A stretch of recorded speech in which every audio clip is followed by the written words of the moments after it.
Well, here we go. I haven't made the video for about 2-3 months. I figured it's about time I ought to get one out. But you know, sometimes you ain't got nothing to talk about, so the best thing to do is just keep your mouth shut. But every once in a while, when you get something that you think you ought to talk about, you ought to talk about it. Well, you know, the bad thing about it is, I've watched a lot of reviews on a lot of different motorcycles and seen a lot of different people do some reviews. And I'm not saying they're wrong, I'm not saying they're right, I'm just saying we have a tendency as human beings, most of us, I'm the exception, I'm not saying I'm special, I'm just saying I'm different, okay? But we get into what they call, and what's his name, Morgan Freeman said it best on Shawshank Redemption, we get institutionalized, okay? And if you stop and think about it, everything we do is rehearsed, and it's put out to us to where we get to the point where the out of the ordinary is the normal, okay? Because we get institutionalized to it, and it doesn't matter what it is. If they start a narrative and they keep talking, pretty soon people's going to stop thinking for themselves and start going along with, well, this is what I heard, this is what I read. Don't never stop being an individual thinker. Be your own person, okay? And I can't stress that enough. And well, anyway, that's just kind of my philosophy on things. Am I right? No. This philosophy works for me. I hope it helps you. But anyway, I watched a bunch of reviews, and I watch reviews all the time, I guess I'm a motorcycle freak, because I was watching this review the other day, and they was talking about a certain motorcycle, and they started off, you know, kind of bashing it a little, and then they said it wasn't so bad, and then they kind of had to backpedal a little bit and say, well, you know, horse shit, okay? Either you like it or you don't, okay? First of all, whenever you're going to buy a motorcycle, okay, decide how and where you're going to ride, okay? If you're going to get out there, and if you're, well, to coin a phrase, a thrill seeker, then get you a crotch rocket, get out there and just go hell-bent for Texas, okay? If you're not a thrill seeker and you just like to ride, but you like to ride a little on-road and a little off-road, then you need to go to a dual sport or an adventure bike. Now, there's a big difference between dual sports and adventure bikes, okay? I don't give a shit what anybody says, there's a big difference. And they're not the same, and they both do the same, but they don't. I'll explain that in a minute. Or you get out there and you get to a full-blown dirt bike, get out there and have probably the best fun you'll ever have in your life, and that's on a dirt bike, bar none. That's my opinion. But anyway, they talk about dual sports and adventure bikes, okay? Adventure bikes, they run for anywhere from, 1,200 cc's down to, they've even got some of the 300 class as adventure bikes. Well, that's true, but it's not true, okay? Like I said, basically, and this is just my opinion, but I categorize them as if they're a single cylinder, they're a dual sport, you know, unless they're built on the frame and the chassis of a adventure bike. But anyway, I'm getting to a point here, trust me. So I like dual sports, I like adventure bikes, but one thing, and this is just my opinion, on the adventure bikes, I'm going to bash adventure bikes for just a minute, okay? And this goes back to being institutionalized. You know, some of these bigger adventure bikes, and a lot of the reviews I've seen, they talk about this has ABS brakes, this has fly-by-wire, this has traction control, this has riding modes, and I'm going, oh, okay. Now, this is just my opinion, and I don't give it's any time at all those tricks that they've got on these bikes, all those little crap they put on there, whether it be traction control or whatever it is, I don't care. Anytime that stuff is working, You ain't got control of that bike, totally. Take it for what it's worth. I'm not a control freak, but I know me, okay? I know what I can do on a bike, and I know what that bike can do for me. It can hurt me, okay? I never get cocky.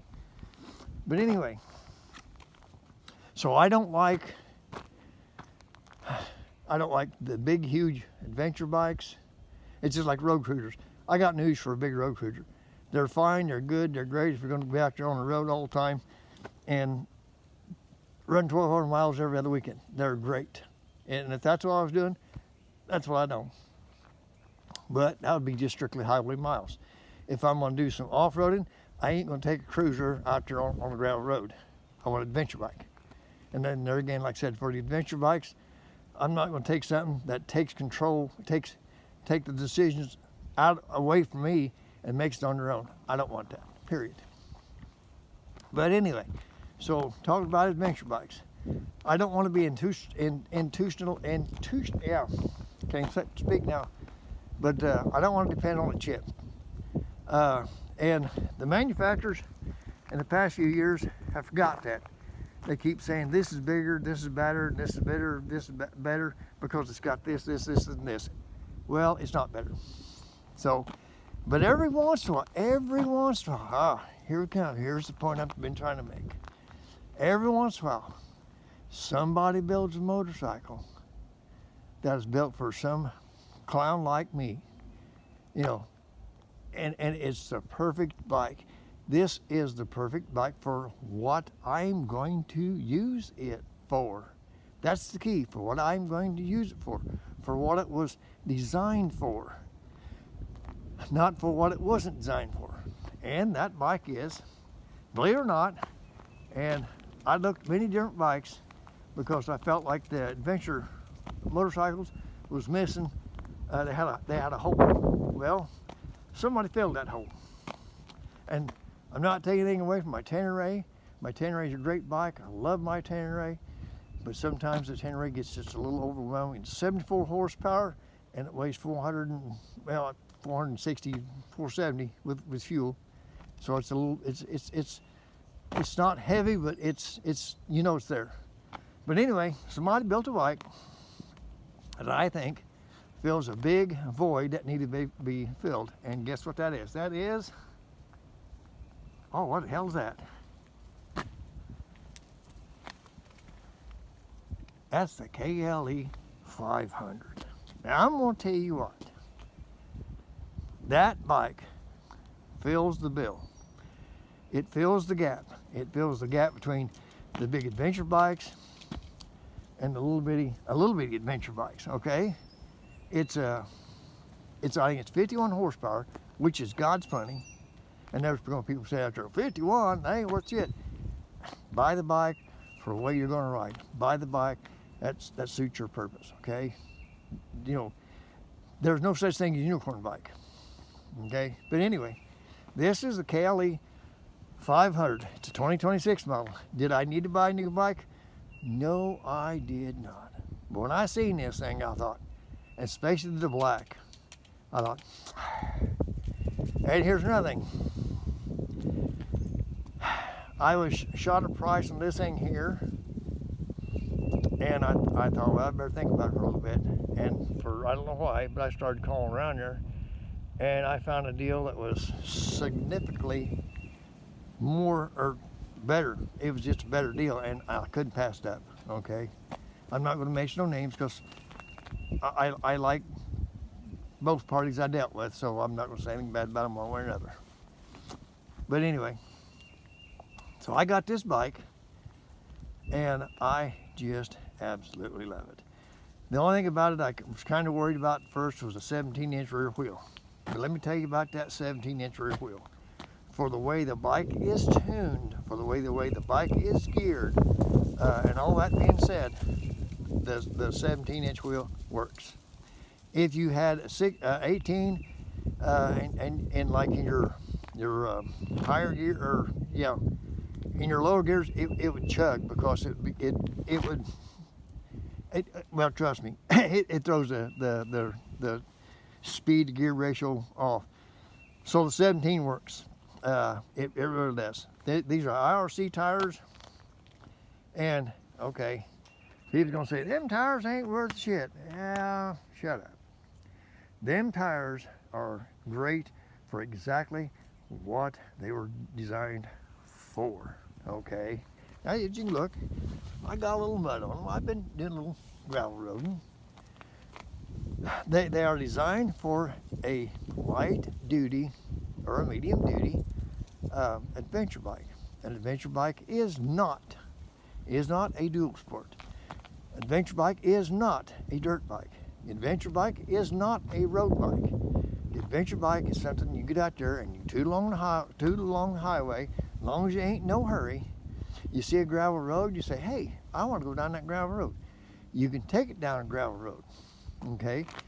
But just remember one thing, it's going to be a little bit heavier than a dual sport, and it's going to handle a little bit different than a dual sport. You've got to remember, just think of it as a road machine you can take off-road. That's an adventure bike. But this thing here handles well. I've been riding it out in the wind, and it handles the wind real good at all speeds. I mean, even the best bike in the world, if you get a good crosswind, it's going to bobble you, okay? But this thing here handles it good. The center of gravity is a little bit lower. The ground clearance is not bad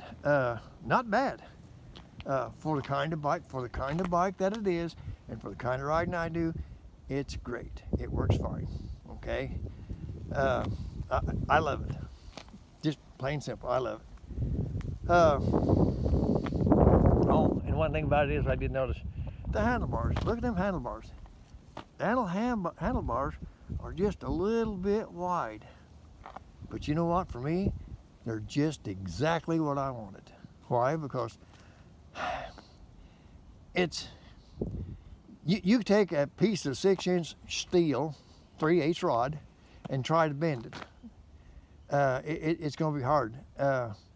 But then if you go a piece that's 6 foot long, you can bend it. So everything always has a point. But you take that at 3 foot, and you're going to have a hell of a time, or even 2.5 foot, hell of a time bending it. But if you hook that onto, I don't know, like a nut driver, you've got more power because you've got a wider spread. Anyway, I like the wide handlebars. It makes the bike handle so much easier going down the road. The only time the wide handlebars plays into it is if you're doing a real tight corner, you have to move your arms a little bit more. Okay, well, that's part of riding, okay? Now, the KLR 500, as far as I'm concerned, for what it was built for and for what I use it for, is a fantastic machine. Now, it's not taking the place of my XR650, no, because that's a dual sport. It's not taking the place of my Tenere because that's my highway bike. It's not taking the place of my 300L because that's my light duty off-road. It's not taking the place of my KLX 230 because that's my dirt bike, okay? It's filling the void between 300L and the Tenere. And I think they're spot on. I think it hit it. I love it. And like I said, I just love that black. It comes in green and some other colors, but I like the black. So the KLE 500 is a good bike. Buy it for what it was designed for. Use it for what it was designed for, and you'll be happy. Is it a white knuckle bike? Yes and no. To the majority of bike riders out there, unless you're one of these super duper riders, get out there on the highway and does wheelies and stoppies and all that kind of stuff, you won't like this bike. Okay, it ain't got enough. It don't have enough thrill in it. But if you're just an average rider and you just want to use this bike for what it's designed for, and you gag it, it's going to go. Okay, it ain't a rocket, but it ain't a pig. So, but to me, like I said, for all around, it's light, it handles easy. I can flick that thing around, and it just does a great job. But anyway, oh, one thing I always do, and you know, people talk about seat height. I don't know what seat height is on this. Don't know, don't care. But here's the deal. I go in and I sit on the bike. Right now I got mud on my seat. But I sit on the bike. And you see where them foot pegs are? Whenever you sit on the bike, when you stop at the stop sign, your legs are going to be right there. Okay? Because that's just where they put the foot pegs, and that's where your legs are. That's where you're sitting. So if you can flat foot right next to the foot pegs like that, that's a perfect seat height for you. Because if you're sitting at the stop sign and you have to put your leg like this in front of that, you're gonna bust your ass. You have to put it behind, you're gonna bust your ass. There's where you want it, because that's where your stability is. Okay, that's where your center of gravity is. That's where your stability is, and that's what you go in there and sit on them and see how they sit. And if you can stand flat-footed, and everybody says, well, you don't have to be flat-footed. Well, most of us need that sense of security. But anyway, KLE 500. I didn't need to buy another bike, but I did anyway. I figured, what the hell? I'll be 74 for my birthday, which is coming up here in 3 months. And I figured, at 74, I'd do what the hell I want. You know what I mean? And that's the whole point. Get out there and have fun. Enjoy life. Because you know what? One of these days, you won't be able to. So anyway, that's kind of my idea on the KLE 500. I love it. Yeah, I guess that's enough of that. Hey, ride safe, ride free.